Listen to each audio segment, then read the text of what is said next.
কোটা সংস্কারের দাবিতে আন্দোলনরত শিক্ষার্থীদের সমর্থন জানিয়ে বিক্ষোভ মিছিল করেছে পটুয়াখালী জেলা জাতীয়তাবাদী আইনজীবী ফোরামের সদস্যরা। বৃহস্পতিবার সকালে পটুয়াখালী জেলা আইনজীবী সমিতির সামনে থেকে বিক্ষোভ মিছিলটি শুরু হয়ে জেলা প্রশাসকের কার্যালয়ের সামনে ঘুরে আবারও একই স্থানে গিয়ে শেষ হয়। বিক্ষোভ মিছিল ও সমাবেশ থেকে সরকারি চাকুরিতে কোটা পদ্ধতি সংস্কার সহ আন্দোলনরত শিক্ষার্থীদের উপর হামলা, নির্যাতন এবং শিক্ষার্থী নিহত হওয়ার ঘটনায় বিচার বিভাগীয় তদন্তের দাবি করেন।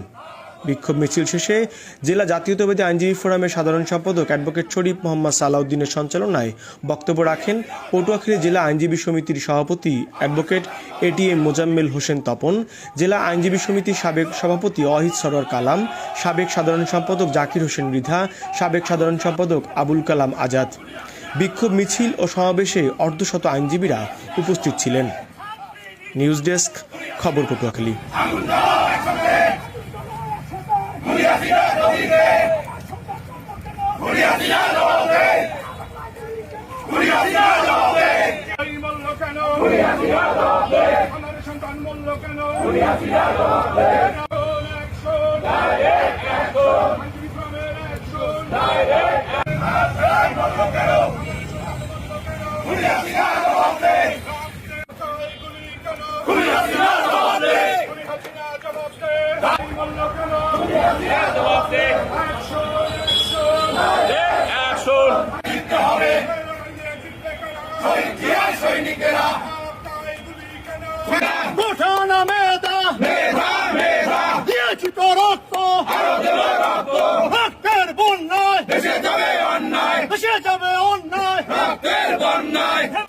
আপনারা ইতিমধ্যে সকলেই অবগত আছেন, সারা বাংলাদেশের সকল সাধারণ শিক্ষার্থীরা, আমাদের সন্তানেরা, আমাদের ছোট ভাইয়েরা, তারা তাদের ন্যায্য দাবি আদায়ের লক্ষ্যে, কোটা সংস্কারের আন্দোলনের লক্ষ্যে সারা বাংলাদেশে তারা এই দাবি আদায়ের আন্দোলন চালিয়ে যাচ্ছিলেন শান্তিপূর্ণভাবে এবং নিরস্ত্রভাবে।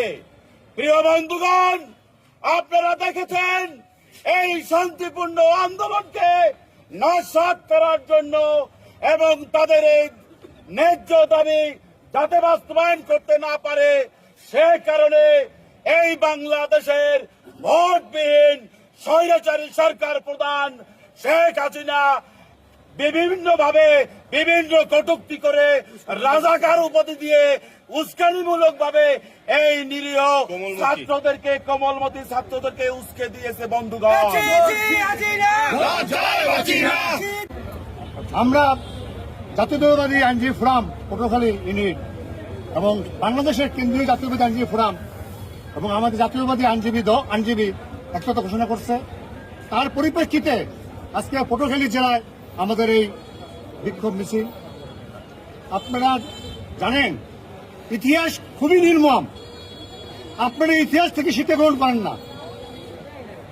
আপনারা এই স্বাধীন দেশে 99% মানুষের মতামত, তাদের দাবি উপেক্ষা করে আপনি সবাইকে রাজাকার উপাধি দিয়ে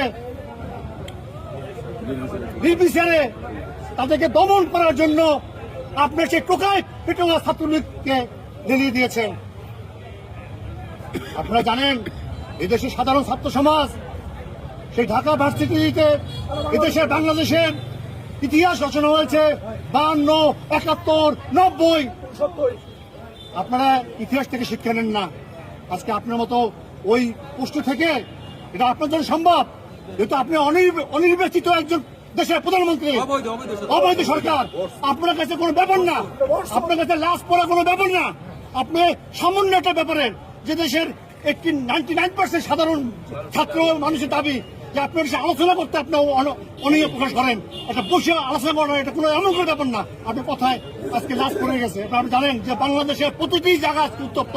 আমাদের শান্ত পটুয়াখালী শহর, এখানে সর্বোচ্চ শিক্ষাপীঠ পটুয়াখালী মেডিকেল কলেজ, সেখানে আপনার টোকায় ঢুকাইয়া হলের ভিতরে ঢুকাইয়া আপনি মারপিট করেছেন, যুক্তি স্কুলতে মারপিট করেছেন। সুতরাং এইভাবে কখনো জোর করে এই আন্দোলনকে আপনারা প্রতিরোধ করতে পারবেন না। তবে আগামী দিনে আজকে যে শাটডাউন প্রোগ্রাম এই মেধাবী কোটা বিরোধী ছাত্র আন্দোলনের এই একত্র ঘোষণা করে আমি আমার বক্তব্য শেষ করছি। এবং আগামী দিনেও আমরা এই দেশের সাধারণ মানুষের দাবি, সাধারণ মানুষের ন্যায়মূলক দাবি আদায়ের জন্য আমরা রাষ্ট্র থাকবো। সবাই ভালো থাকবে। আমার সন্তান মরল কেন? আমার ভাই মরল কেন?